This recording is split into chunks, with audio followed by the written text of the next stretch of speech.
역전의 용사들 시작합니다.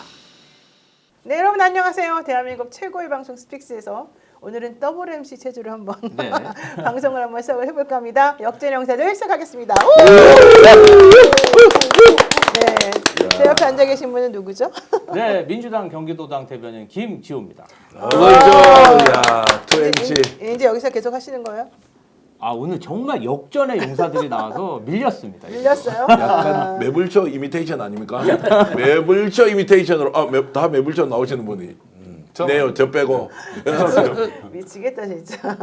매부시에 너무 이렇게 집착하지 마세요. 저번에부터 보니까 늘 바라보고 있죠. 좀 신경 쓰시는 것 아닙니까? 같아. 유튜브 채널 하는 사람은 매불쇼 아, 뉴스 로망. 공장은 로망이잖아요. 그 정도 동접을 유지할 수 있다는 것은 위대한 방송이다. 그래서 제가 한 번씩 이야기하죠. 김어준 공장장이나 체육 진행자는 대한민국에서 한 명밖에 없는 사람이고, 그리고 누구도 따라하려고 하지 말고 따라는 절대 갈 수 없다. 위대한 사람이다. 위대한 진행자. 네. 이렇게 평가하죠. 전경 진심이- 평론가도 한 명밖에 없어요. 그런데 안 뜨잖아요, 우리는. 별게 팬덤도 별로 없어. 조금만 참어. 좀 여유를 갖고 좀 네. 재밌게 합시다. 근데 내가 보기에는 끝까지 안 될 것 같아. 그러니까 거기에 대해서는 아예 우리는 바라보고 늘 로망하는 사이로 네, 뉴스 알겠습니다. 공장과 매불쇼를 인식하고 있다. 네, 자 역진의 용사 이 시간 함께할 용사들 소개해드립니다. 우선 정기영 평론가 먼저 말씀하셨으니까 어서 오세요. 안녕하십니까. 네. 반갑습니다. 와, 김종대 형님과 김갑수 선생님 오랜만에 뵈서 저도 매우 기쁩니다. 그렇죠. 네, 그리고 스타는 나중에 네. 김지호 대변인 다시 한번 인사해 주시고요. 안녕하세요, 김지호입니다. 네. 네. 그다음에 김갑수 문화평론가님 어서 오십시오. 안녕하세요. 아유, 반갑습니다. 헬스카시네. 너무 익숙하시죠? 그리고 그러니까요. 얼굴이 약간 투명해지셨어요, 피부가. 그다음에 오창희 인권연대 사무국장님 어서 오십시오. 네, 안녕하세요. 네. 어서 오십시오. 어서 오십시오. 네, 그리고 돌아온 탕아 김종대 전 의원님 어서 오세요. 예. 오창익의 동갑내기. 아니, 돌아온 얘기 아니에요. 아니에요. 아니에요. 왜 이러세요? 뭔 소리예요? 저 세대 동갑은 아니야. 세대 차이가 나요. 세대. 뭐라고요? 그건 아니잖아. 아니, 오창희 국장이 얼굴 빨개진 건 처음 봐요. 아 그래요? 아니, 뭐 동갑내기예요. 큰일 날 소리 하시네.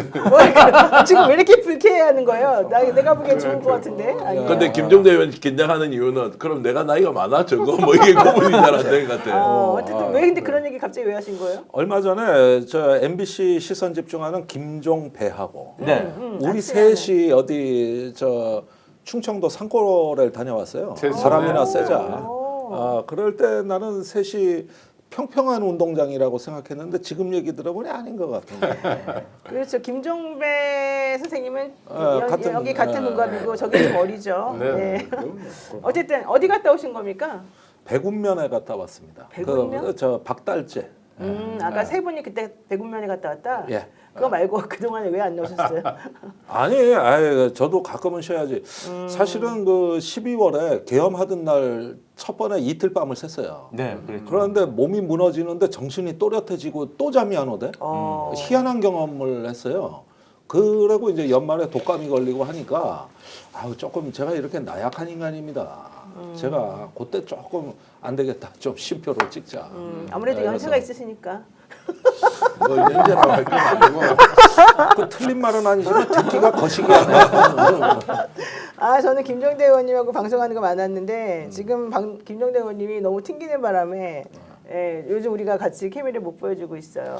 지금 댓글로는요, 노영이 최욱 케미 빨리 어떤 관계인지 밝혀라 이렇게 해서 크크크크 이렇게 달아가지고 그거 장안의 화제입니다. 그거는 오래전에 지나간 거 아니에요? 근데 계속 이게 꺼지질 않아요. 러블라인의 실제가. 불을 질러놨으니 그게 쉽게 꺼지겠습니까? 그러니까. 네, 그 이거 사람이 대형 산불입니다 이거. 그 사람이 너무 싫어합니다 지금. 자 어쨌든 오늘 방송 한번 좀 이상하게 시작했는데 그래도 정상적으로 한번 대화를 이어 나가도록 해보겠습니다. 자 오늘 아침부터 매우 중요한 이슈가 하나 던져졌습니다. 여당의 실세 의원 아들이 강남 서초구에서 자기 아파트인 것 같은데 던지기로 던지기. 아파트 화단을 막 뒤지고 있는 거를 발견해가지고 신고를 했다는 거죠. 알고 봤더니 그게 신종 마약 그 보내주기 수법이라 해야 되나요? 뭐 일명 던지기. 일명 던지기. 신종 액상대마. 액상대마. 네, 액상대마라고 합니다. 액상대마를 어딘가 갖다 놓으면 화단에. 네. 그러니까 어디 뭐 화단이든 아니면 어디 뭐 우체통이든 이런 식으로 갖다 놓으면 가서 이제 찾아가지고 와서 자기네가 흡입하고 이런 제가 시스템. 취재를 좀 해왔습니다. 네네. 네. 뭐였어요? 이 국회의원은 그러니까 이 국회의원 네. 전에 공직에 있었던 사람이고요. 그 공직에 있을 때도 제가 여러 번 봤던 기억이 있습니다. 그래서 공직이라 함은 뭐 경찰청에- 수사기관 이런 데 말하는 거죠. 경찰청에 뭐 근무했던 아니 제가 경찰하고 좀 가깝긴 한데 아니 인권위원회 위원이시죠? 아니 그런 거 많이 했죠 예. 제가. 그래서 네. 특정하게 누구라고 얘기할 수는 없고 하여튼 이 국회의원에 대해서 얘기하는 이 건데 국회의원이죠. 이 국회의원. 요새 이제 저 목소리도 크고 극단적인 주장도 많이 하고요. 근데 네. 뭐 자식 문제에서 참담한 꼴을 당하는데 이 사건의 핵심은 뭐냐면요. 이게 오늘 알려졌습니다. 2월 28일에. 네. 사건은 언제냐면 지난해 10월이에요. 아. 그래요? 이렇게 그러니까 알려졌죠. 그러니까 뭔가 느껴지잖아요. 어. 그리고 이분이 경찰에 상당한 입김을 행사하고 있다. 이를테면 뭐 청장 인사를 혼자 다 했다. 이런 얘기도 많이 들렸거든요. 그렇죠. 그러니까 굉장히 의심스러워요. 게다가 이 관할서 형사과장이 어제 총경으로 승진했어요. 그럼 이분은 어찌된 거지 총경으로 가지고 있다가 자기 승진하면서 털었나? 뭐지 문제는 될 거거든요 나중에 틀림없이. 네. 그리고 직원들이 다 알잖아요, 그렇죠? 누구 아들인지. 알죠. 그 아들이 또 문제도 있었고. 하여튼 이런 문제가 있고요. 또 제가 취재한 건 이것도 심각한데 총경 승진 얘기가 나왔는데 지금 윤석열 대통령실이 여전히 이 경찰 인사를 좌우한다는 거예요. 맞아요. 뭐 맞아요. 이 암흑의 비서관이 좌우하고 있다 이런 얘기가 계속 제보가 들어오는데 요번에 이를테면 총경 승진한 사람 중에는 공직에 계셨으니까 한번 대답해 주세요. 경찰관인데 성매매하다 걸린 사람, 입건된 아이고 사람. 머니나. 그리고 처벌받은 사람. 앤드 음주운전으로 걸린 사람도 총경으로 승진했다는 거예요. 이게 아니 아무리 이건 있을 수 없는 내란 일인데. 정권이고 아무리 막가고 아무리 마지막 발악이라도 이게 가능한 일인가? 아니 그 정말 내란은 아직 안 끝났구나 이런 생각도 들지만 인사라는 게 기본적으로 군이든 경찰이든 인사 문법이 있잖아요. 그래서 뭐 어떻게 되면 누구는 뭐 어디로 가고 아무리 정권에서 끌어준다 하더라도 용산과 관련된 사람들이 대거 승진한 건 맞는데 게다가 이런 절대 승진하면 안 되는 그걸 넘어서 경찰관으로 재직하는 것 자체가 문제인 사람들까지 총경 승진을 했습니다. 아주 희한한 일이에요. 아니 거기에다가 이번에 승진 규모가 너무 큽니다. 114명이에요. 예, 그런데 총경급이 30 몇 명이에요. 보통 20 몇 명이었거든요. 그러니까 이제 다음 정부가 인사할 그 여지가 확 줄었습니다. 제가 2025년 총경 승진 임용 예정자 명단을 사실은 받았어요. 네. 며칠 전에. 여기 보니까 114명으로 되어 있는데 원래는 이거보다 아니, 이게 평상시보다 좀 많은 총경을 일단 보시라는 거예요. 네네. 그리고 저기 그 영등포서에서 백혜룡 경장 마약 수사를 무마한 그 경찰서장이 후에 청와대 행정관으로 가잖아요. 네. 거기도 승진했습니다. 아. 그다음에 저기 박정훈 대령 그 경북 경찰청으로 서류 이첩한 거를 다시 탈취해 오잖아요. 네. 국방부로. 그렇죠. 그때 그 민정수석실에 있던 파견 나간 경찰 거기도 승진했습니다. 야, 끝까지 보훈 인사를 했네. 다 했을 그렇게 했다 그러더라고요. 경무관 총경 승진 인사가 이번처럼 경찰청과 서울청 그리고 경기 남부청 수사 요직에서 전부 나오기는 처음이다. 이 사람들 마지막으로 자기 사람 챙겨주는 거다. 그래서 경찰이 매우 화가 나 추상목을 있다. 이러더라고요. 내란대행 뭐 이렇게까지 부르지 않습니까? 추상목 체제하에서 이렇게 마구잡이 인사가 이루어지는 일은 정말 곤란하고 수상한 일이다 여기 동의를 하는데 제가 곁가지로 하나 좀 질문드리고 싶은데 이런 일이 자꾸 반복돼요. 이 던지기 한 국회의원 아들 네. 뭐 형 확정까지 신상 보호하는 거는 일반론이어서 그렇다고 할 수가 있다고 생각해요. 그래서 H라고 했다고 쳐. 네. 근데 이 아버지는 현직 공직자예요. 왜 우리가 뻔연히 아는데 그 사람이 누구라는 걸 지목해서 말을 못하죠? 이철규 의원이야. 근데 그 말을 하면 큰일 날 것처럼 국힘 계열의 모 의원 아들 왜 이러냐? 왜 이래야 되느냐? 이게 어떤 법적 무슨 제재가 있나? 그렇죠. 뭐 명예훼손 사실적시 미디어에 명예훼손죄. 무슨 네. 미디어에 무슨 담합이 있나? 아니 이해를 미디어 못하겠어요. 담합이 아니라 네. 사실이잖아요. 네. 이철규 의원이라면 네. 그 아들이라는 게 네. 근데 사실로 얘기했잖아요. 네. 그래도 우리는 지금 사실은 그러니까 정말 좋은 사실적 세상이 되면 네. 범죄가 아니어야 될 것들이 많은데 선거법도 되게 엉망이잖아요. 그리고 자기 후보자의 범죄를 연대 책임으로 뭐 정당이 막 뱉어내야 되고 이게 다 하여튼 문제가 많은데 우리 형사법 체계에서 사실적시 명예훼손죄도 분명히 살아 있거든요. 그러니까 그거로 이렇게 우리 패널들이나 공격하거나 괴롭힐 가능성이 높기 때문에 어쩔 수 없이 조심하는 거죠. 뭐 알겠는데 이 미디어 우리 같은 좀 뉴미디어 쪽에서 그것과 다퉈야 된다고 생각이 들어요. 말도 되지 않지 않습니까? 이런 명백한 범죄 사실에서 악법은 권력 개입이 투쟁 존재했는데 그냥 일반인도 아닌 네. 현직 국회의원이고 그중에 실세에 해당하는 사람의 이름을 말 못해갖고 뭐 국힘 계열 국회의원 뭐 이렇게 하는 거 이거 옳지 않다고 생각을 해요. 아니, 오늘 이제 노정면 의원이 뭐 실명을 이야기를 했죠. 이제 국회라는 곳이 면책특권이 이제 보장돼 있지만 이제 이 사건의 핵심은 아버지와 아들은 구분되어 있으니까 당연히 아들의 범죄가 연좌제로 아버지가 책임져야 될 일은 아니지만 이 사건이 이제 발생하고 난 뒤에 4개월 동안이나 묵혀놨다. 그럼 누군가 외압을 넣었던 거 아니냐라는 것이 이제 핵심인 것 같고 그렇죠. 이제 그런 면에서 그러면 그 아버지가 누구냐라는 질문과 거기에 대한 이제 대답. 댓글로도 많은 분들이 지금 글을 주면서 왜 이름 이야기 못하느냐라고 하는데 오늘 노정민 의원이 국회에서는 이철규 의원 이름이 오르내리는데 왜 당사자가 아무 말을 하지 않느냐. 국힘도 왜 아무 말을 하지 않느냐. 빨리 뭔가 얘기를 해라. 묵혀서 4, 5개월이 그냥 지나갔는데 외압이 있었던 거 아니냐라고 문제 제기를 할 수 있는 거 아닙니까? 거기에 묵묵부답입니다. 현재는. 네. 아니 그리고 이 총경 승진은 하나 더 짚어야 되는 게 이 경찰은 계급 정년이라는 게 있습니다. 그러니까 경정 승진해가지고 몇 년 이렇게 10년, 했는데 총경은 11년이에요.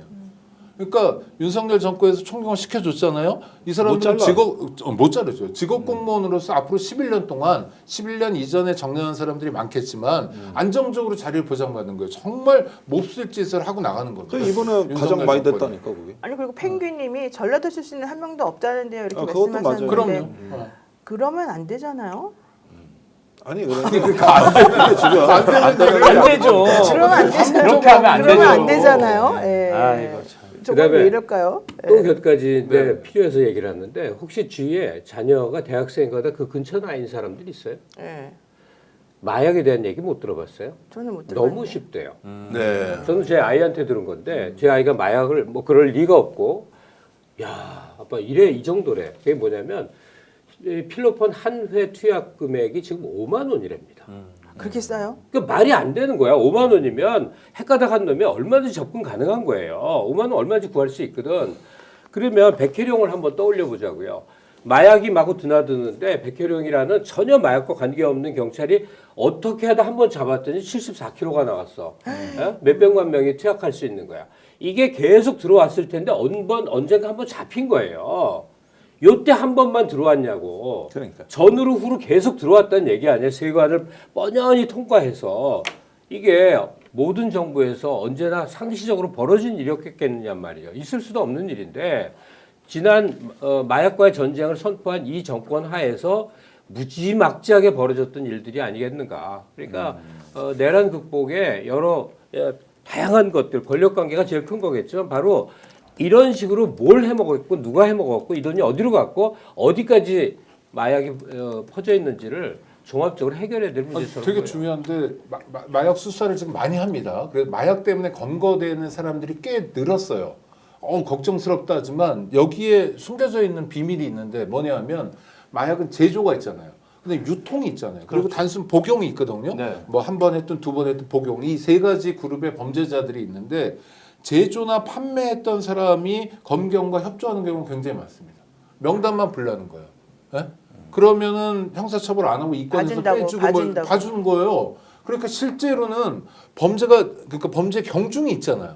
단순 복역자 뭐 처벌에 좋다 이거예요. 근데 진짜 배기는 처벌보다는 뭐 교육이나 치료를 해줘야 되는데 이런 면에서 국가 기능이 작동되지 않고 있고 진짜 나쁜 범죄자들에게는 그러니까 건 숨어 올리는 수사.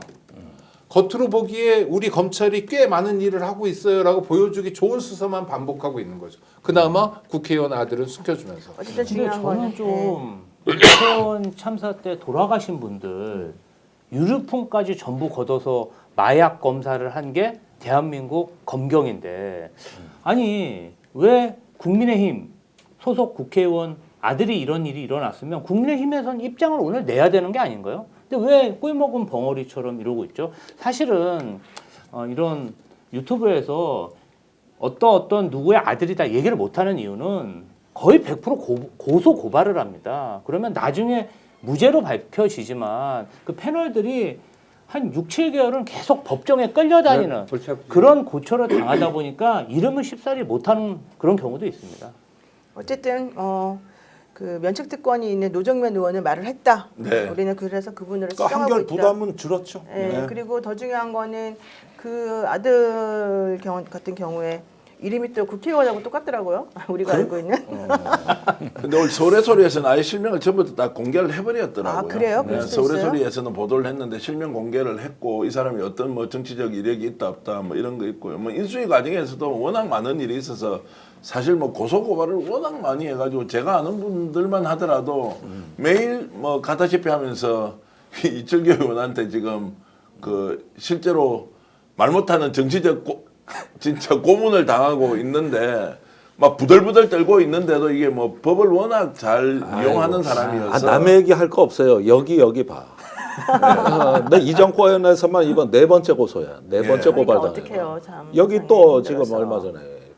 그러니까 저분도 있어요, 저분도. 6개월에 한 번, 6개월에 한 번. 그러니까 이게 우리는 돈을 받고 조사를 받으러 가는 게 아니잖아요. 이 사람들은 다 월급 받고 있잖아요. 세비를 받든 그렇죠. 뭐 월급을 받든 이제 이렇게 하는데 정말로 이제 악행을 저지르고도 법이라는 테두리 안에서 스스로 이렇게 생존해내는 거 보면 참 대단하다 이런 생각이 이제 들어서 그래서 예. 그거를 바꿔야 돼요. 저처럼 예? 권력의 비호를 좀 받으시라고. 그래요. 저도 작년에 2건 들어왔는데 버텼거든요. 네.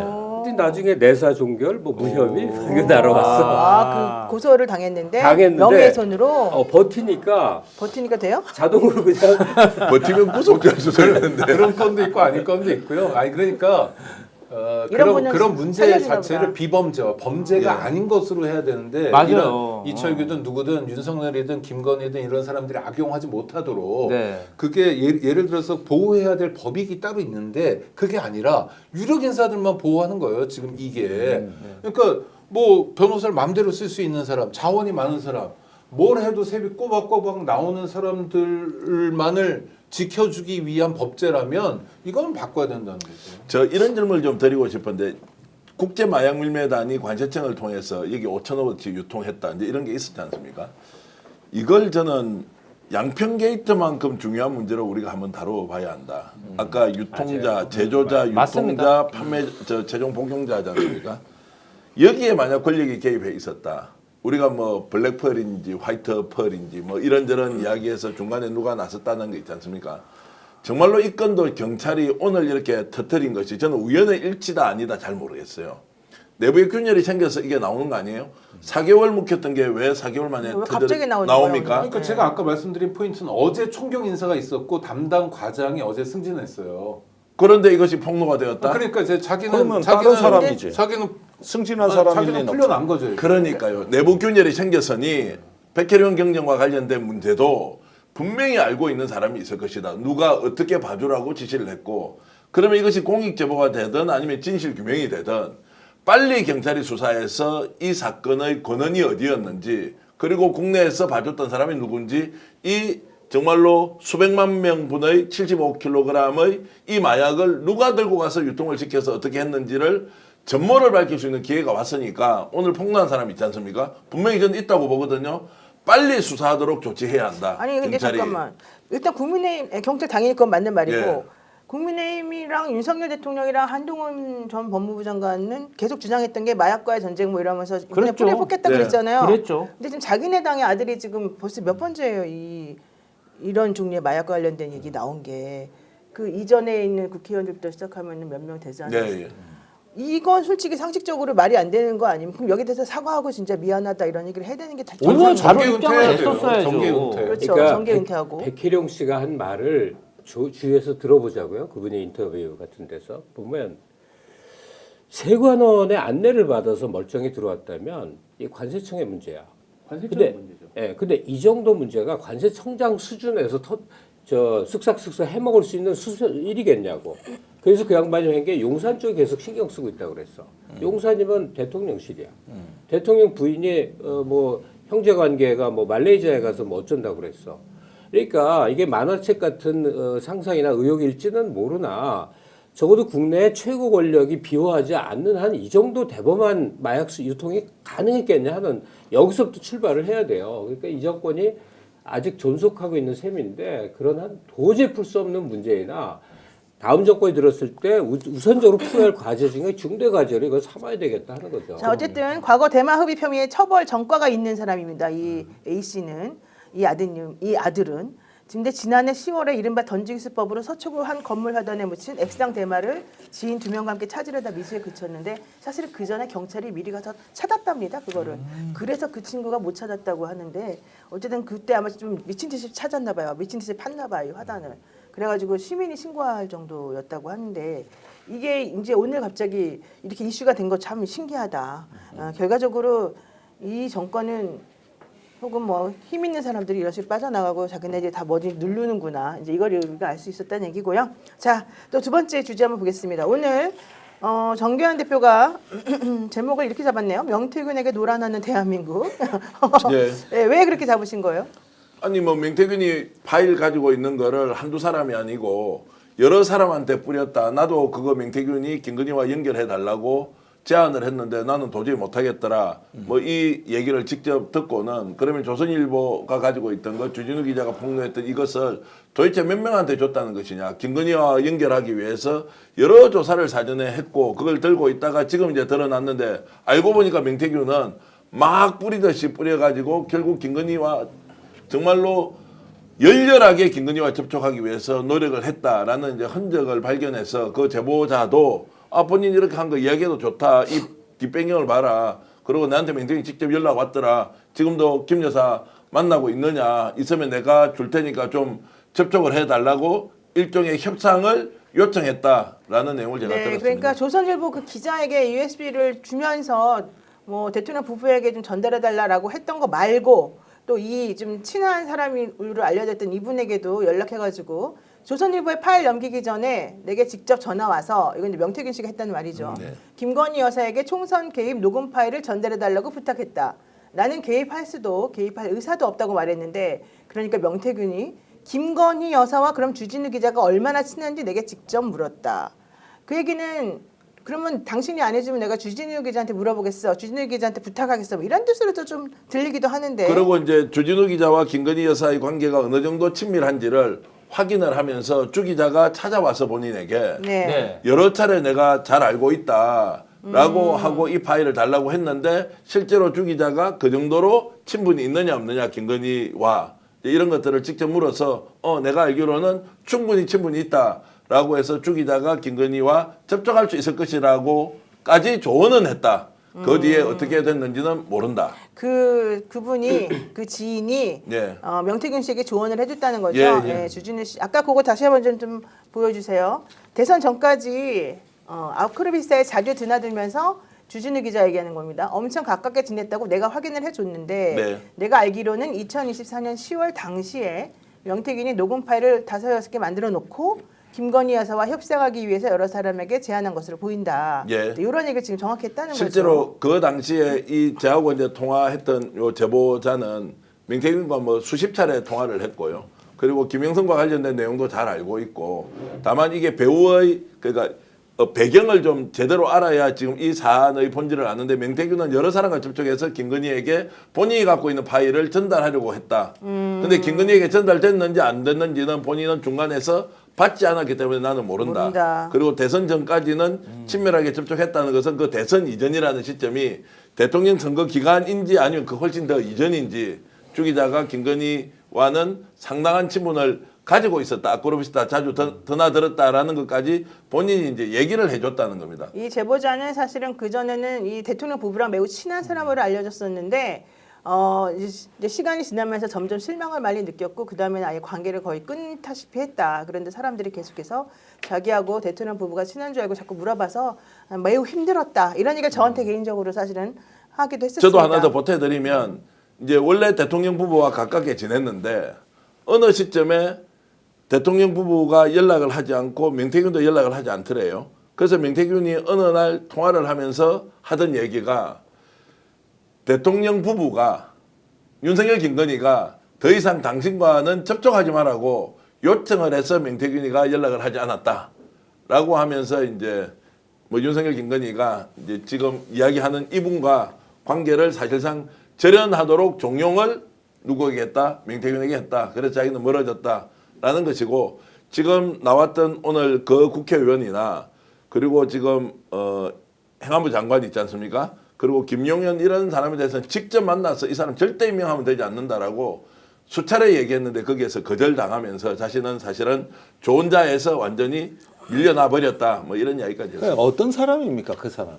뭐 잘 아시는 분인데 이제 워낙에 우리가 이제 뭐 익명을 보호해야 되고 또 제보자이기 때문에 말씀을 드릴 수가 전직 없고. 교수입니다. 네, 예. 알겠다. 네, 거기까지만 하고요. 예. 그게 중요한 게 아닌데 어쨌든 믿을 만한 사람이다. 그 말의 진실성. 자, 그래서 이제 제가 듣기로는 이 명태균이 지금 하고 있는 이런 그 따발총 있지 않습니까? 난사하고 있는 이제 이런 부분에 대해서 배경도 좀 정확하게 알아야 하고 이거 그냥 따라가다가는 큰일 나기도 하고 본인도 네. 실제 거짓말 시킨 것도 많고 다 여기에서 그냥 놀아나고 춤추고 이렇게 해서는 되는 게 아니고 하나하나 가려가면서 따져서 봐야 한다라는 네. 이야기도 강조했습니다. 자, 어쨌든 오늘 명태균 씨가 김영선 또 관련해 가지고 얘기한 녹취가 있습니다. 한번 들어보겠습니다. 내가 그 여자를 왜 도와줘야 되는데? 김영선한테 명확하게 얘기했어요. 나는 안 도와줘. 우리 마누라 옆에 있어요. 여보, 당신 봐봐. 김영선 이야기 해주라. 여보세요? 왜 그렇게 말을 안 듣는 사람 말을 하나 진짜 미치겠다 진짜.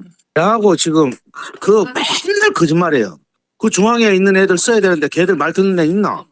걔들은 내가 사기꾼인데 김영석이 공천 도와주고 돈 뜯어먹는 놈인데 그거 누가 했냐? 김영석이가 그래 다 만들었어요. 에? 오면 전화 받지 마라. 전화하지 마라. 에? 어디 갔다 해라. 본인 같으면 6년을 진짜 4년 동안 미친 척하고 했어요. 돈 10원 한 번 못 받고 돈 빌려오고 병신대고 다 뒤집어 씌우고 그래서 내가 지한테 그 마지막이다 이제 내 아웃이에요 김영선은.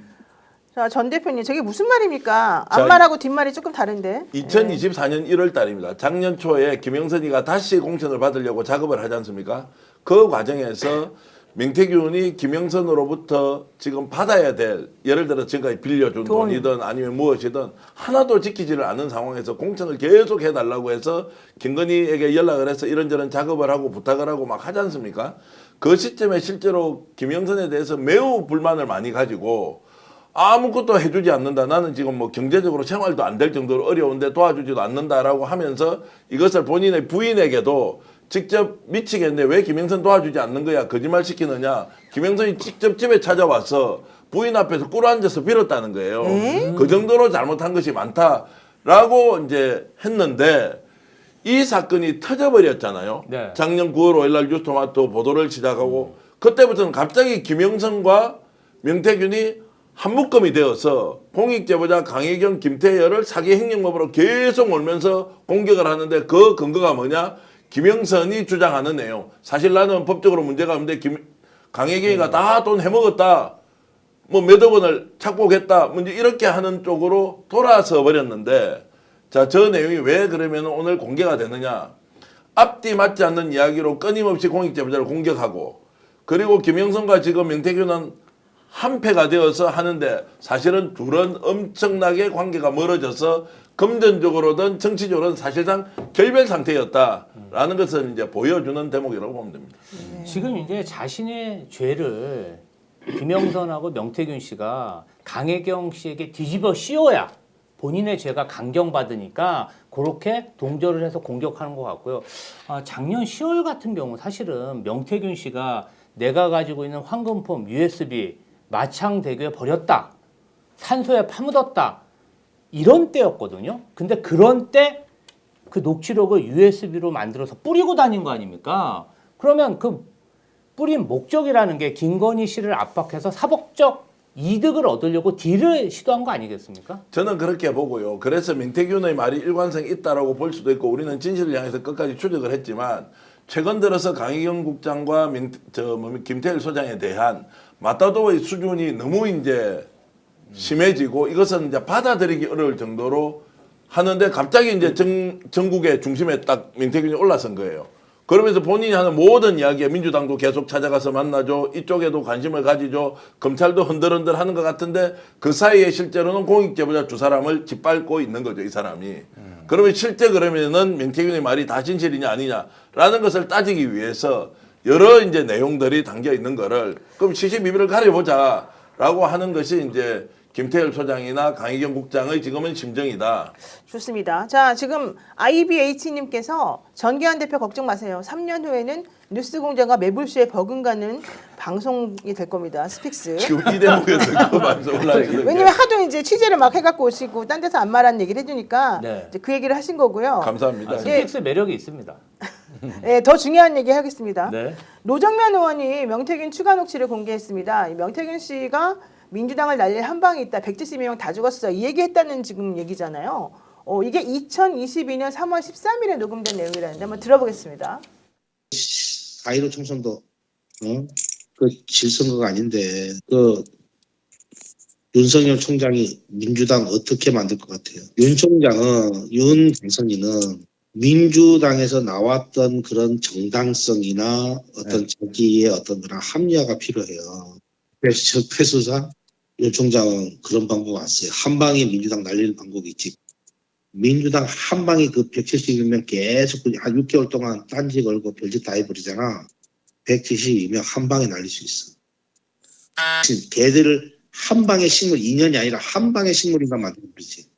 172명이 한 방에 신되게 만들 수 있어요. 그런 거 있으면 국정 동력 얻는다. 윤핵관 좋으라고? 아이고, 그래서 내가 안 하는 거예요. 왜냐면 그러면 또 다른 보복을 또 해요. 네, 저게 그러니까 2022년 3월 13일이라고 하면 윤석열 대통령이 대통령 선거 치르고 난 다음이잖아요. 3월 9일이 네, 당선이었으니까. 당선되고 예, 난 다음이잖아요. 그러니까 그 전에 있었던 2020년 총선에서 자기네가 원래 질 게 아니었는데 졌다. 그래서 윤석열이가 매우 열받아 있다. 이러면서 이제 이 사람 대통령 됐으니 민주당 국회의원들 전부 다 한 방에 보낼 수 있다. 한 6개월 괴롭히면 된다. 지금 이 얘기를 하는 것 같아요.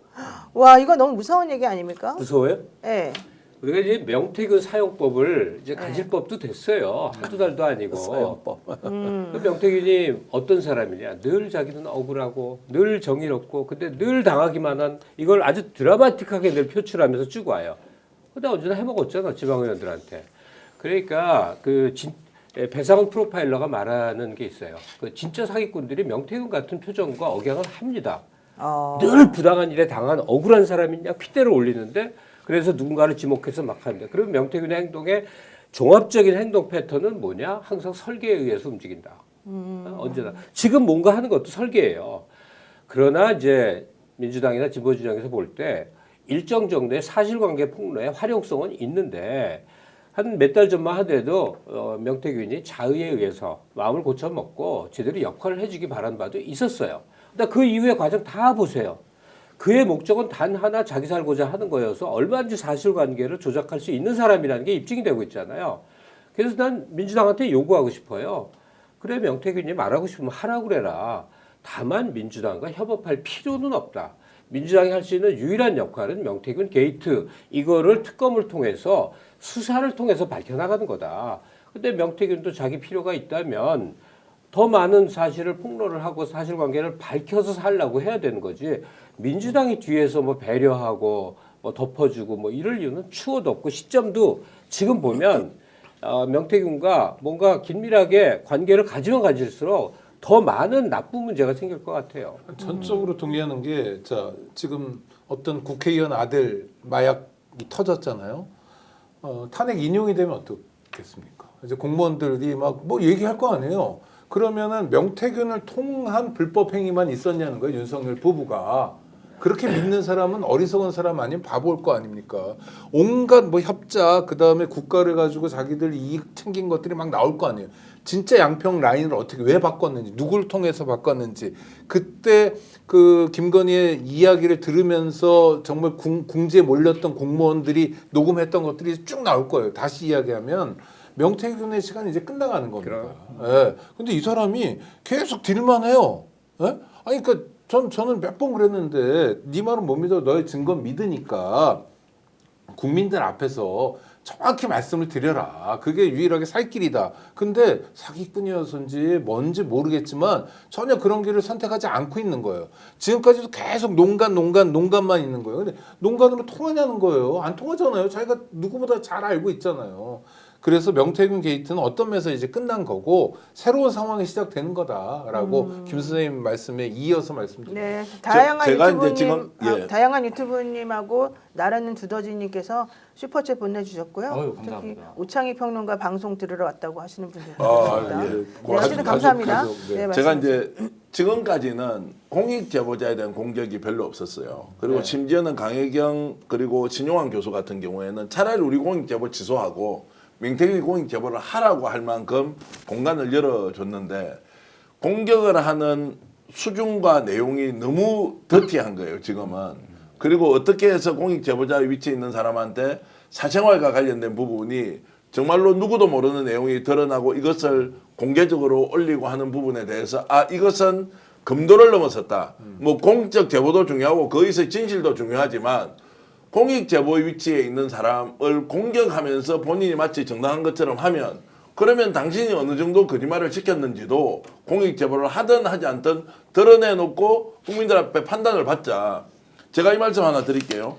본인이 지금 김영선 선거와 관련돼서 한 4, 5년 동안 넣었던 돈이 5,700만 원 한 번, 3천만 원도 K모시오 빌려서 돈을 넣었는데요.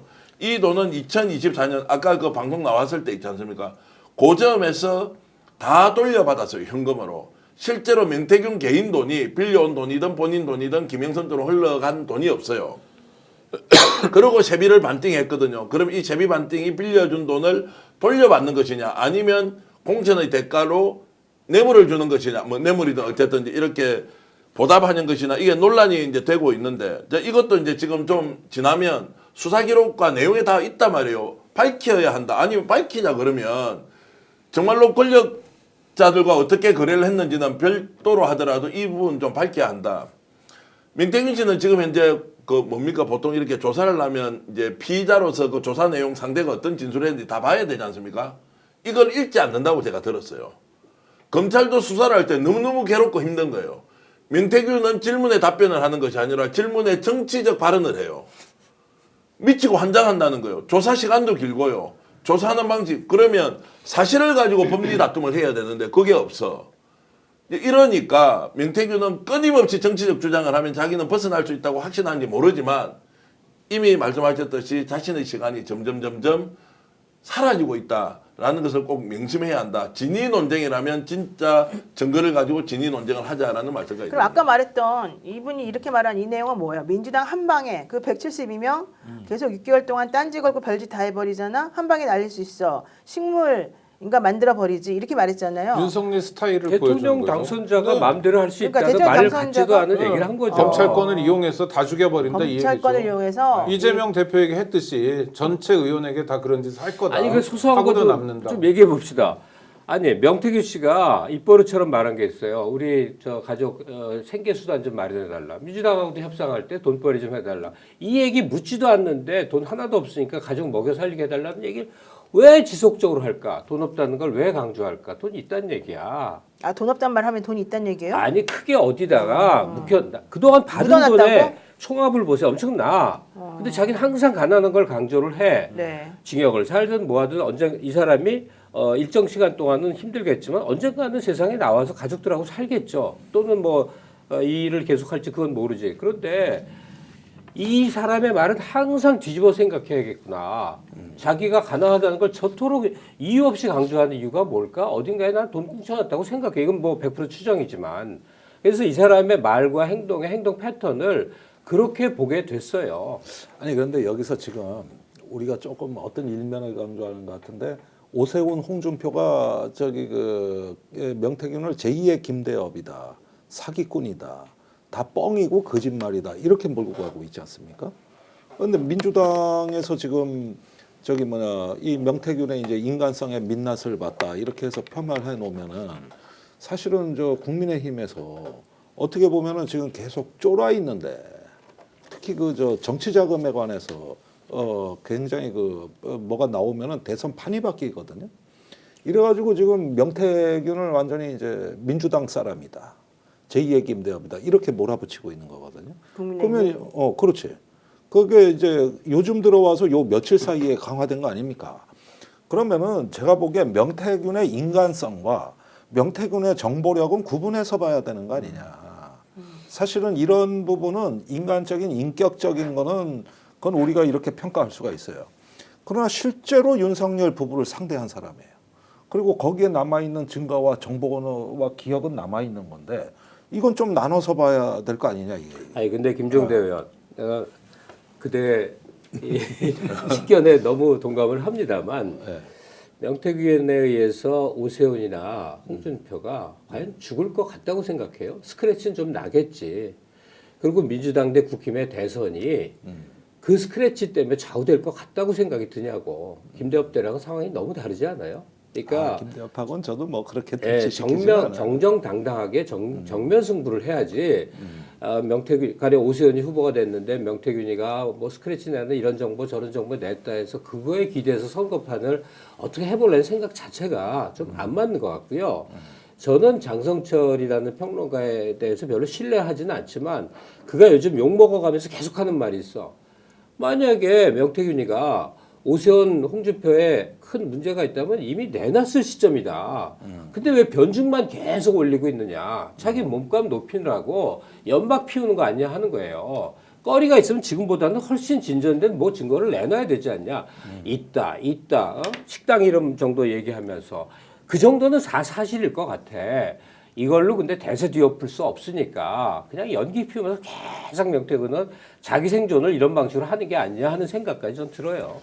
그 줄 듯 말 듯 이거를 반복하지 않습니까? 그래서 열심히 붙어서 취재하고 한 개라도 정보를 얻고 옆에 사람한테 얻고 이렇게 해보니까 결국 전부를 주잖아요. 그럼 민주당이 지금 갖고 있는 게 뭐냐? 명태균의 말을 녹음했던 녹음 파일 있지 않습니까? 네. 이걸 민주당이 제보를 했거든요. 그게 양적으로 제일 많아요. 그리고 우리가 명태균을 통해서 접하고 있는 것은 이 사람의 이런 값으로 보면 너무나 미미한데 검찰은 모든 걸 다 가지고 있다. 네. 봉지욱 기자가 확보했던 그 수사 기록 보고서가 오히려 훨씬 더 많은 내용이지 지금도 가지고 딜을 하고 있는데 왜 딜을 하고 있느냐. 이번에 이제 국회에서 불러서 한번 이제 폭로시켜라 그러면 정말로 새로운 내용이 얼마나 나올까. 이제 이것도 제가 일종의 압박입니다. 아무것도 안 하고 헛발질 비슷하게 하다 갈 수도 있는데 진짜 말씀하신 대로 증거를 가지고 나와서 한번 이야기해봐라. 지금까지 나오지 않은 거. 자 3,600만 원 여론조사 비용 안 받고 3,300만 원 해준 거 외에 다른 게 뭐가 있느냐 구체적으로. 이제 이렇게 했을 때는 본인이 좀 부담을 가지고 국회 나와서 해야 되는데 계속 바깥에서 이런저런 이야기를 하면서 시간 끌면서 몸값만 올릴 가능성도 있다고 저는 봅니다. 하여튼 근데 좀 정리해서 말씀드리면 네. 명태균 못 믿는다 그러나 그가 내놓는 구체적인 증거는 믿을 수 있다.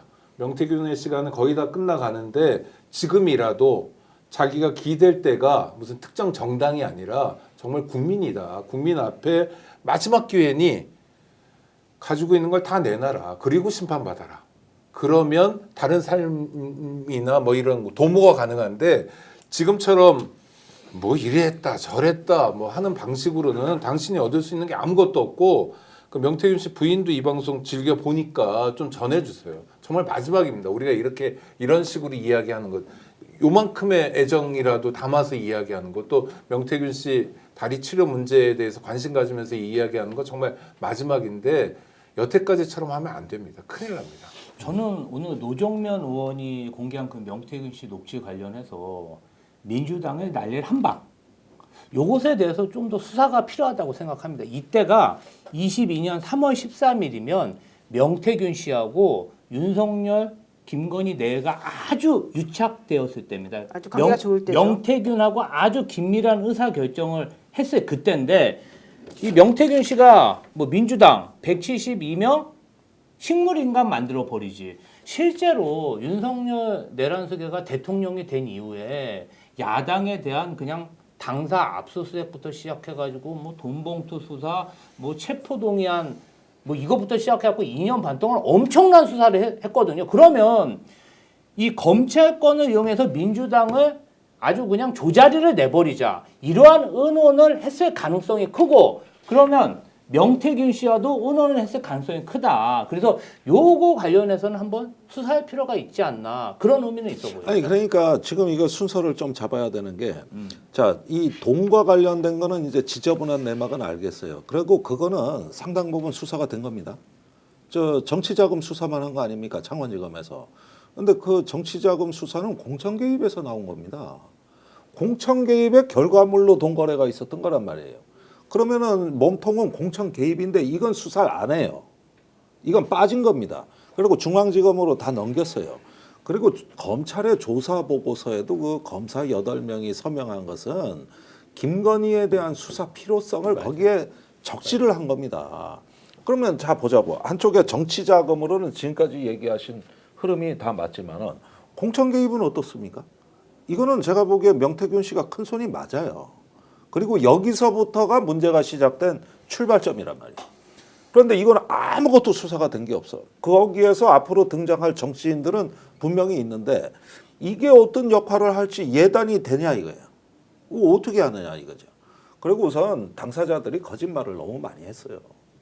그 초기에 그 오세훈 홍준표가 나는 국민 앞에 솔직히 저기 밝히고 용서를 받아야 될 사람이 명태균 하나라고 보지 않아요. 예. 오히려 그거는 공직을 맡고 있는 오세훈이나 명태균 홍준표가 들었어야 될 얘기입니다. 네, 어제 김한나 변호사가 뭐 4시간 접견하고 왔다 그랬잖아요. 네. 요지가 뭐였어요? 너무 힘들었대요.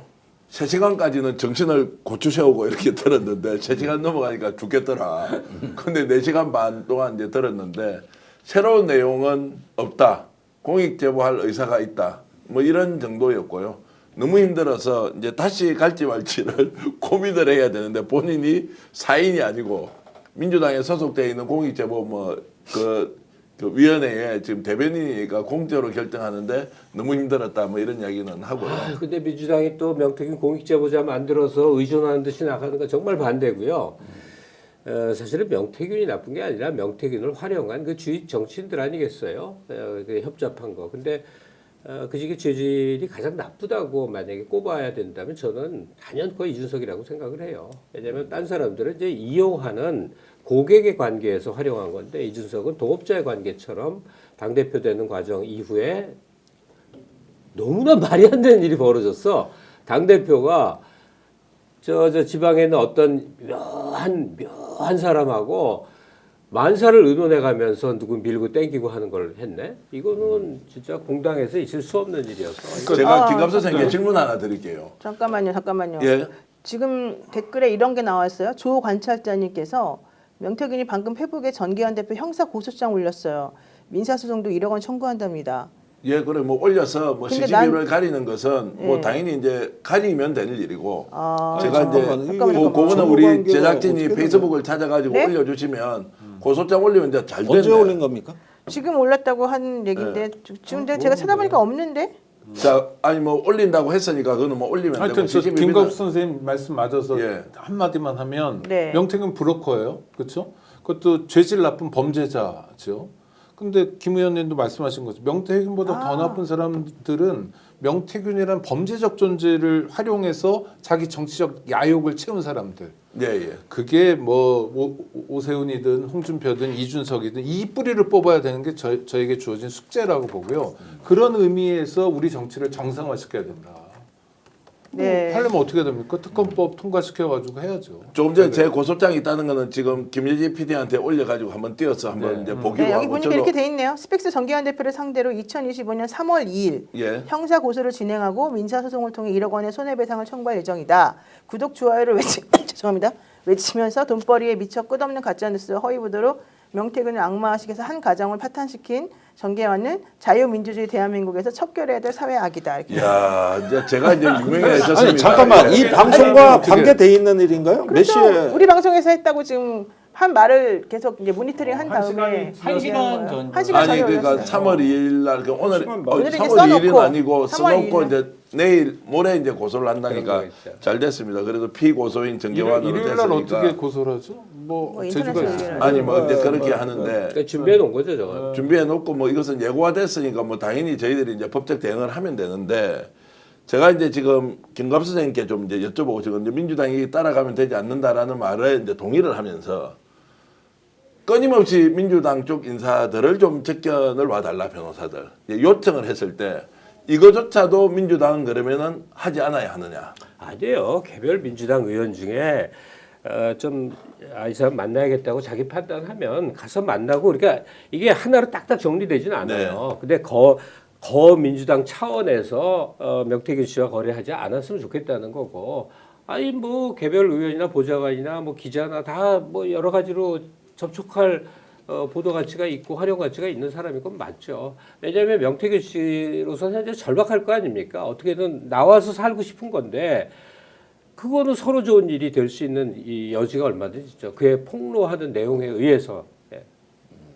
지금 저를 응원하는 댓글이 많이 올라오는데 여러분 걱정하지 마십시오. 제가 충분히 명태균과 잘 다투어서 그런데 약간 시시비비를 조금 가리겠습니다. 여기 궁금해하시는 분들이 많을 것 같은데 지금 이 방송 전에 올라온 고소장 아닙니까? 네, 그런 것 그렇죠. 같습니다. 예. 그러면은 전에 했던 방송을 갖고 걸은 거죠. 아니요, 뭐 지금까지 계속 쭉, 명태균 쭉. 관련된 그런데 왜 강경구 지금이냐 이거지. 지금이냐는 것은 뭐 저도 잘 모르겠습니다. 명 씨 부부에게 물어봐야죠. 그리고 남상권 변호사가 이제 대신 페이스북으로 올렸거나 아니면 부인이 올렸을 부인이 건데 있겠죠, 부인이. 어제 그저께까지는 통화가 되다가 이제 한 3일 전부터 통화가 안 되더라고요. 누구랑? 왜냐하면 지금 그 조선일보를 통해서 폭로했다는 내용이 있지 않습니까? 그거를 지금까지는 없다고 했거든요. 그렇게 한 사실이었고 본인도 페이스북에 윤석열 김건희와 관련된 어떤 녹취도 없다고. 근데 지금 주어가 누구예요? 부인이에요, 변호사예요? 아니 이제 제가 부인하고 통화를 하죠. 부인이? 이성은 씨하고 이제 네. 통화를 하는데 그래서 그걸 확인하려고 제가 전화를 하니까 전화를 안 받던데 사실상 전화를 차단한 것 같더라고 느낌이. 그럼 왜냐하면 이걸 물어봐야 될 거 아니에요. 지금까지 없다고 했는데 왜 나왔느냐. 왜냐면 그 전날 내가 이게 첫 보도가 됐을 때는 연락하니까 자기도 굉장히 놀랐다. 왜 이게 나왔지? 그러면 검찰에서 빼준 거냐?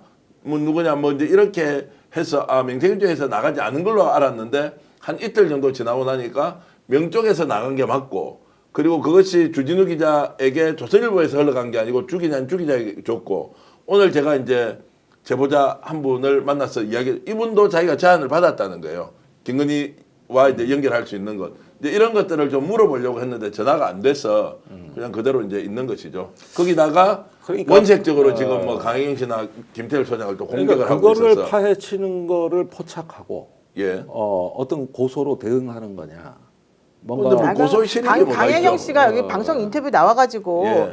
그때 이제 혼자 단독 인터뷰 했었잖아요. 예, 예. 그거가 아마 제가 보기엔 기폭제가 된 것 같아요. 저에게는 이제 끊임없이 이렇게 했죠. 자, 공익 제보를 민태균 씨 하려면 첫 번째 전제 조건이 강혜경과 김태열 소장에 대해서 이들의 잘못을 인정을 하라 내보고. 난 그걸 할 수 없다. 공익 제보자로 그것은 법리 다툼은 법원에서 해야 되는 것이지 내가 옳고 그름을 판단할 수 없다고 이제 누누이 이야기를 했고 그거를 이 두 사람이 문제가 있다는 것을 인정해주면 좋겠다. 그러면 좀 적극적으로 명태균과 협의가 될 수 있지 않느냐라는 이제 얘기도 했는데 뭐 그런 것들과 관련이 있지 않나라는 생각인데 좀 느닷없긴 느닷없고 그리고 뭐 시시비비를 따지면 아마 이제 조직적으로 체계적으로. 네. 근데 스픽스가 이렇게 하면 아까 뭐라 그랬습니까? 이거를 우리가 폭로해서 스픽스가 뭐 돈벌이로 썼다고 그랬죠. 구독 좋아요 외치면서 구독 가짜 좋아요 뉴스를 외치면서 퍼뜨렸다. 가짜 뉴스를 퍼뜨렸다. 근데 이렇게 이제 고소를 하게 되면 이제 고소장을 계속 공개하면 그게 진짜 우리를 키워주는 건데. 자 그런 생각 어쨌든 드네요. 스픽스 고소 당할 거고요. 자 그다음에 지금 또 고소 당한 사람이 있습니다. 주진우 기자 녹음 공개했다고 지금 조선일보로부터 지난 25일 명 씨가 작년 10월 명 씨와 윤석열 대통령 부부의 전화 녹음 파일이 담긴 USB를 용산에 전달했고 언론사 기자가 그 메신저 역할을 했다고 주장했다. 주 씨는 26일 같은 유튜브 채널에 출연해서 해당 USB를 전달한 기자는 조선일보 기자라고 했다. 그런데 이는 명백한 허위 사실로 주 씨에 대한 명예훼손 혐의를 이유로 민형사 소송을 제기하기로 했다라고 이제 조선일보가 26일 입장을 밝혔는데요. 그러니까 요점 조선일보에서는 조선일보 기자에게 USB를 전달했다 이 말이 문제라는 거예요. 이 조선일보 입장이 정확히 뭔지를 제가 잘 모르겠어요. 아니 저는요. 네. 조선일보라는 법인체가 명예훼손이 될 수가 있어요? 법인격이? 법인격도 뭐 예. 아. 예. 근데 어쨌든 그게 중요한 게 아니고 네. 난 여기서 이 사람이 말하고자 그러니까 이 회사가 말하고자 하는 사실 허위 사실이라는 게 정확히 뭐냐. USB를 전달한 기자가 조선일보 기자라는 부분이 허위라는 거냐, 뭐가 허위라는 거냐를 제가 잘 모르겠고 지금 주진우 씨를 법적 조치하는 게 중요한 게 아니지 않냐. 왜냐하면 본인에 대한 그 회사는 사실 공적인 회사 아닙니까? 언론사이기도 하고 그렇죠. 중요하잖아요. 그러면 지금 주진우 씨 말에 의해서 밝혀진 김건희 씨가 얘기하는 그 내용이 도대체 무슨 뜻인지 본인들이 설명을 하고 해명하는 게 맞을 것 같은데 그 얘기는 없고 주진우가 조선일보 기자가 USB를 전달했다고 말했던 부분에 대해서 고소한다 그러니까 좀 납득은 좀 안 그리고 된다. 전달한다는 말을 하지 않았는데 지금 조선일보가 네. 오인한 거예요. 아 그래요? 네, 조선일보 네. 기자라고 안 했는데? 예. 아니 그러니까 주 기자가 방송에서 네. 그 USB가 저 기자에게 전달된 거는 맞는데 네. 그거를 갖고 뭐 어떻게 했다 위에다 보고하고 뭐 저 용산하고 딜했다 이 얘기를 하지 않았어요. 그러니까 하지 않았는데 그걸 했다고 해서 고소한다고 조선일보가 나섰는데 사실관계가 틀린 거기 때문에 고소 어쨌든 자체가 성립 안 돼요. 아니 제가 요 오기 전에 겸공에 있었습니다. 네. 지금 겸공 분위기가 그거예요. 도대체 고소장이 내용이 뭐냐 이게. 그렇잖아요. 아직 받아보지 이해를 않았으니까. 못하겠어요, 저는. 그러니까 메신저로 활용했다는 게 허위 사실이냐. 네. 또 전달했네 안 했네 이걸 얘기하는 거냐. 근데 이게 명확치가 않아요. 그 뒤로 조선일보 입장이 지금까지 하나도 안 나왔습니다. 전무한 거고 그 다음에 이 조선일보의 김모 기자인데 데스크에 보고를 안 했다는 주장입니다. 그렇죠. 그 기자는 그렇게 말했다고. 그러죠. 그러니까 그리고 원래 오리지널 조선일보 기자는 아니란 말이에요. 세계일보에서 세계일보 있다가 있다고 오리지널이죠. 왔단 말이죠. 그런데 그러면은 이거 배달 사고거든요. 명태균 씨는 이걸 김건희한테 갖다 줘라고 준 건데 안 갖다 주고 데스크에도 보고를 안 하고 꼽을 쳐놨다. 얘긴즉슨 이래 되는 겁니다. 이상하네요. 근데 세상에 믿을 말을 그러니까, 믿어야지. 아니 그랬는데 조선일보가 나섰잖아. 이 이야기는 뭐냐면은 보고가 된 거예요.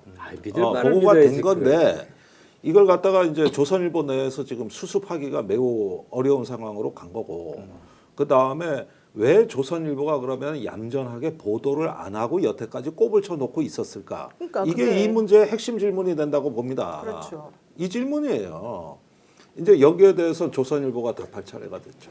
조선일보는 오히려 이런 효과 노리는 거 아닙니까? 뭐 모르겠고 일단 명예훼손 걸어놓으면 그렇죠. 본인들이 억울하다라는 것을 이해하는 쪽에는 일단 논리가 되는 거고 상대는 이거 뭐야 왜 고소당했지 따져봐야 하면은 준비하는데 진행하는데 여러 가지 시간과 비용이 들 거 아니에요. 그럼으로써 전체적인 사안을 조금 이렇게 편편하게 만드는 효과 노리는 그런 거 그러니까 아닌가요? 그건 수습책이고 예. 이게 자그마치 이걸 조선일보가 입수한 때가 언제입니까? 10월이라면서요. 10월이면 그렇게 뭐 3개월 보니까 전이죠. 지금 4개월을 갖고 있었다는 얘기요. 꼽을 쳐놓고. 박근혜 때는 어땠습니까? 박근혜가 저기 논설위원 하나 송씨 건드렸잖아요. 성희영. 네. 네. 그러고 나니까 그냥 박근혜 죽이기에 결국은 조선일보도 나섰단 말이에요. 1년 동안 TV조선이. 취재했죠. 예. 이런 식으로 진행이 됐는데 이 보물덩어리를 4개월간 갖고 있으면서 이걸 안 했던 목적이 뭐냐. 그리고 왜 지금 터졌냐 그러면 10월에 준 게 최근에 이제 극우 유튜버 쪽에서 조선일보 절독운동을 하는 게 의외로 좀 내상이 깊습니다. 그리고 조선일보를 이제 광장 세력이 두들겨 패고 있어요. 그러던 와중에 때 맞춰서 그 광장에 진짜 먹이 하나 큰 게 떨어진 거야. 엄청난 고기 덩어리가 지금 떨어진 거라고.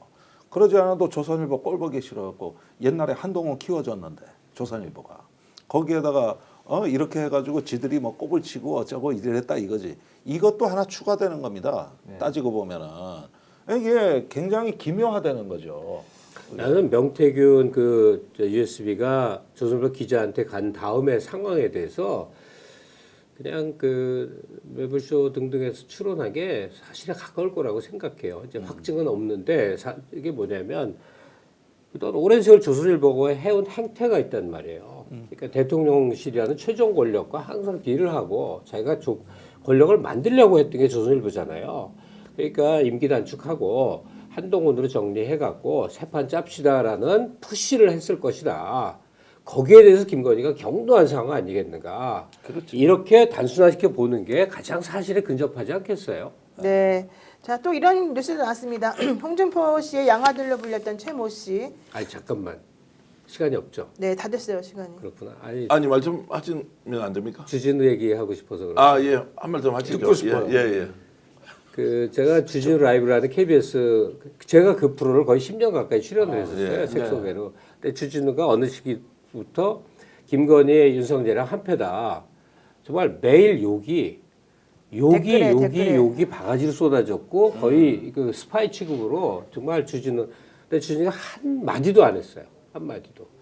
여러분들이 모르실 수가 있는데 낙곰수로 주진우가 유명해지기 전에 주진우가 어떤 기자였냐면 조폭들과 친하기로 대단히 유명한 그런 기자였어요. 형님 동생 하면서 조폭설 3개 누비고 다녀요. 그럼 주진우가 조폭 편이 아니잖아요. 취재하기 위해서 완전히 느글느글하게 형님 동생 하면서 캐내고 누님들 그 이상한 윤락 없어 누님들하고 누님 이런 사람이야. 그러니까 어느 시기부터 윤석열 부부가 상당히 취재 가치가 있었어. 그러니까 친하게 지낸 건 맞아요. 어느 집에서 논 그 집에도 집도 있어 삼청동에. 예? 그렇다고. 근데 그게 한패거리야? 이건 상상도 못할 일인데 이들이 갑자기 대통령 부부가 됐네. 그리고 하는 행태 보니까 이건 정말 곤란하구나 하는 입장에 섰는데 그냥 일반 대중이 보기에 야 김건희랑 같이 놀아난 한패구나로 이렇게 몰아붙인 거야. 그러니까 민환 기자들의 거의 이중간첩처럼 도는 그 독특한 행태에 대해서도 우리가 좀 이해가 있어야 되는 거예요. 취재를 위해서. 그럼요. 김갑수 선생님한테 뭐 반론은 아니고 주진우 욕먹는 거에 대해서 너무 속상했었어요. 주진우 씨가 네. 민원 기자하고 그래서 윤석열 부부라는 뭐 잠재력이 큰 당시 이렇게 친하게 지냈다. 어느 시기까지 친했지. 그러니까 그래서 이해해야 된다면 그 취재 결과가 나왔어야 돼요. 주진우를 통해서. 그러니까 이명수든지 또는 그 우리 최 목사라든지 이런 사람을 통해서는 결과가 나왔잖아요. 그러네요. 근데 주진우 기자를 통해서 어떤 결과가 나왔냐 하면 기억나는 게 없고요. 제가 과문한 탓인지 모르겠고 요번에 그냥 잠깐 나오는 게 전부거든요. 지금 여태까지 이 중요한 국면에서 그 뭐 친했던 거 취재를 위해서 접근했던 것의 결과를 우리에게 보여준 적은 없다.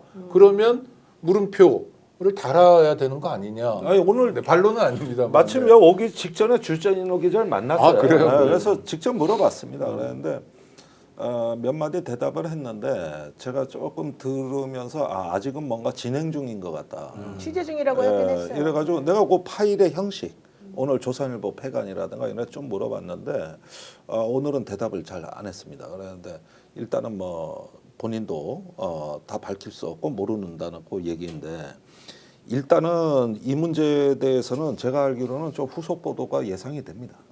그래서 일단 의문 제기하신 건 내가 잘 알겠습니다만은 그러면 저기 그 실제로 그러면 친한데 그럼 또 왜 까느냐는 질문이 또 나오게 돼 있다. 아니 이게 취재를 꼬리에 위해서 꼬리를 친했다면. 물고. 네. 예, 그리고요 그 조선일보 폐간에 대해서는 여러 가지 이유가 다 있는 것 같습니다. 단순히 이번에 그 메신저 문제만은 아닌 것 같다. 예, 여기까지는 일단 좀 네, 참고하시는 게 알겠습니다. 자, 오늘 또 중요한 얘기를 해야 되는데요. 그 시간이 다 된 관계로 하나만 말씀드리고 정리하겠습니다. 그 최상목 권한대행이 마은혁 재판관 임명 안 한 것은 위헌적이다라는 결정이 어제 헌재에서 나왔지 않습니까? 네. 예. 그리고 난 다음에 민주당에서 국정협의체 최상목과 함께하는 국정협의체 불참한다. 불참했죠. 우리는 헌법을 무시하는 최상목과는 대화할 수 없다. 이제 이런 얘기를 했더니 최상목 단독으로 지금 좀 전에 한겨레에서 뉴스가 나왔는데요. 최상목 3월 4일 날 국무위원 간담회를 하는데 여기서 마은혁 재판관을 임명하는 쪽으로 지금 무게를 두고 있다. 이런 얘기가 지금 좀 나왔습니다. 근데 3월 4일까지 왜 기다려요? 3월 왜냐면 이제 노는 날이잖아. 토, 일, 월. 아니 나오자마자 바로 결정해가지고 나오자마자 하고 오늘 해도 됐고. 무슨 간담회를 왜 해요? 저는 모릅니다. 왜 그런지. 예, 아니, 그래서 저는 임명을 하지 않았던 기관에 대한 직무유기와 관련된 이제 책임. 네. 그리고 헌법재판소에서 결정을 했음에도 불구하고 의견을 모아 보겠다고 하는 이것은 가중처벌. 그렇죠. 반드시 직무유기로 사법 처리해야 한다. 그렇지 않으면 앞으로 어떤 임명권자도 맞아요. 날짜가 지정되어 있지 않기 때문에 또 발효가 되지 않기 때문에 이것을 가지고 있을 수 있다. 임명권자 이 전례를 만드는 것은 최상목을 단죄함으로써 해결되는 것이다. 맞습니다.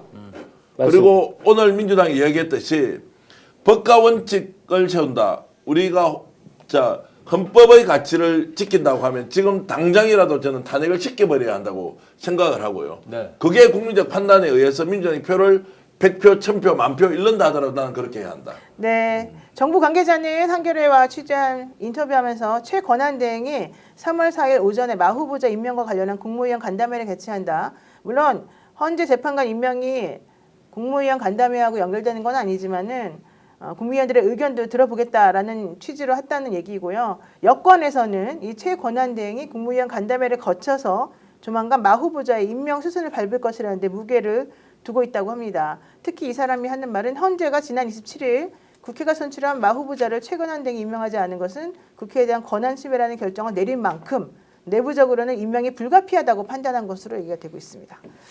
근데 그 말씀만 듣고서는 약을 파는 것 같은데. 이 진짜 이 사람이 약 파는 거 시기와 그래. 헌법 심판 날짜하고 무슨 관계가 있는가를 따져 볼 필요가 있는 거 아닙니까? 답답합니다.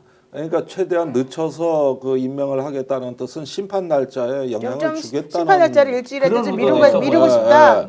이런 걸 이런 수 있죠. 부분을 계산을 해봐야죠. 알겠습니다. 네, 여러분 오늘 또 많이 시청해 주셔서 감사드리고요. 네, 그리고요 최재영 목사님이 지금 많이 아프시죠? 심각한 병 아이고. 때문에 수술을 하셔야 된다고 하고요. 후원금이 조금 필요한 상황인 것 같습니다. 지금 정계한 대표가 얘기 좀 해주시죠. 예, 제가 여러분들께 좀 부탁 말씀 좀 드리겠습니다. 최재형 목사가 갑작스럽게 큰 병이 생겨서 발견이 됐죠. 외과 수술을 크게 했고 또 심장도 저 폐 쪽이 뭐 이렇게 너무 안 좋아서 또 한 5개월 뒤에 또 수술을 해야 될지 말아야 될지 그래서 지금 병원에 입원 중인데 그 소식을 알고 지난 화요일 날 우리 김용대 의원이 이 내용을 매불쇼에서 이야기를 했고 좀 후원을 해주면 좋겠다. 가족들도 지금 떨어져서 홀로 지금 계시지 않습니까? 그래서 오늘 제가 최 목사님하고 통화를 해서 병원에서 입원해 있는 사진을 계속 제가 요청을 했습니다. 그래서 사진을 하나 받아서 여러분들 지금 이제 올려드리고 있는데 최 목사님 첫 번째 쾌유를 다 진심으로 좀 기원을 해주시면 좋겠고 저도 제가 후원을 하려고 마음을 먹고 있고요. 이미 후원을 했고요. 여러분들 조금 형편이 되는 대로 최 목사님이 건강하게 회복할 수 있도록 병원비에 좀 보탬이 될 수 있도록 도움을 주시면 좋겠다. 이 말씀을 제가 참 다들 어렵게 생활하시지만 최 목사님 지금까지 우리 사회에 기여했던 부분 기억하시면서 좀 도와주시면 고맙겠다. 이 말씀을 드리면서 좀 주제넘게 이렇게 최 목사님 개인 계좌를 공개하니 여러분들 좀 관심 부탁드리겠습니다. 네, 많은 분들 맨날 후원 요청만 해서 죄송합니다만은 또 어쩔 수 없는 상황이 된 것 같습니다. 관심 한번 있게 좀 응원해 주시면 좋을 것 같고요. 저희 스픽스 역전의 용사들은 여기서 마치겠습니다. 고맙습니다. 네.